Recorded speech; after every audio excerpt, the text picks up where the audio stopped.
love the channel and find it useful in becoming a happy retiree. Subscribe today. And it boils down to this. You can here, I'm going to sum up the rule. It's not just the 4% rule. There's a little bit to it. So here's what you need to remember about this rule. You can take, Bengen says, and the study plays out and proves out to some extent, that you can take, or you should be able to take, 4% of your initial investment from your retirement assets plus inflation. All right, so 4%, and it's actually from your initial amount, plus taking that specific dollar amount and ratcheting up for inflation every single year. And if you do that, as long as you have at least, here's the second part of it, at least 50% in equities. And by the way, he runs this in several different iterations. So it's between 50% and 75% invested in stocks. Over the course of your retirement career, you don't run out of money, or the money lasts at least 35 years in the worst case scenario. If you retire in the worst possible year to retire because of timing in investment markets. And oh, by the way, that amount gets rebalanced. So you don't just leave it and let your portfolio or your allocation mix become modified or morphed over all 20, 30 years. You rebalance it. If you start with 50% in equities, you rebalance it back to 50% equities every single year. So if you start with 4%, then you ratchet that same amount up every year. Then the worst case scenario, your money lasts 35 years. In most instances, your money will actually last 50 years plus in this data.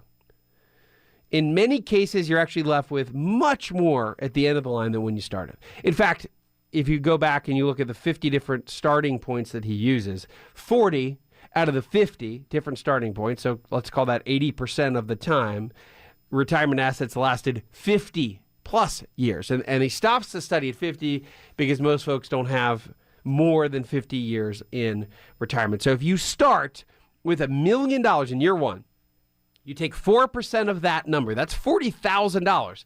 Then inflation jumps that same first year by 5%. So in year two, you take $40,000 plus 5%. So your new base is $42,000. Then the next year, inflation jumps 10%, as an example. Your new baseline is $46,200. So there's a giant inflation component in his study.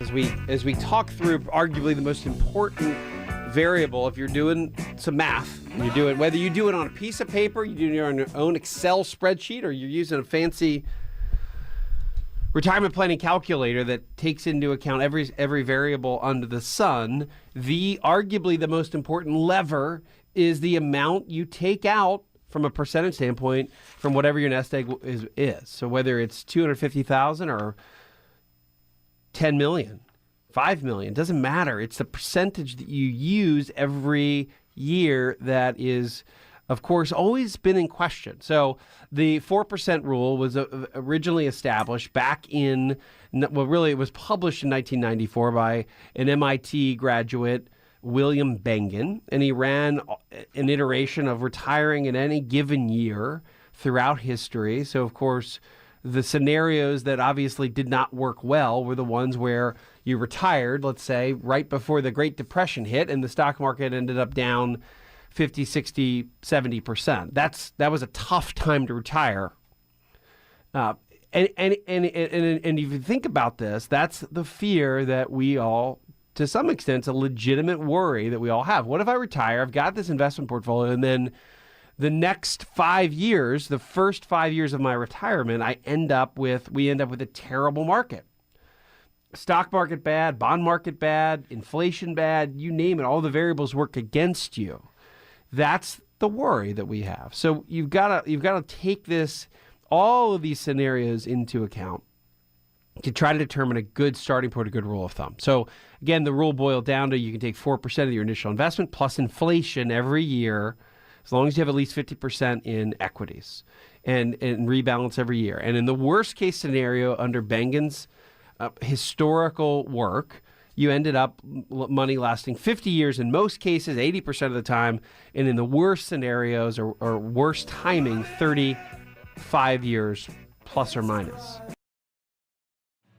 Hi, I'm Wes Moss, and thanks for taking a minute to hear about what's so different about my new book, You Can Retire Sooner Than You Think. So unlike other retirement books, this book will give you a step-by-step guide, whether you're in your 20s or 30s or 40s or 50s, to learn from what these successful and happy retirees did to get there. I hope you enjoy the book, but more importantly, I know that it'll help you retire sooner than you think.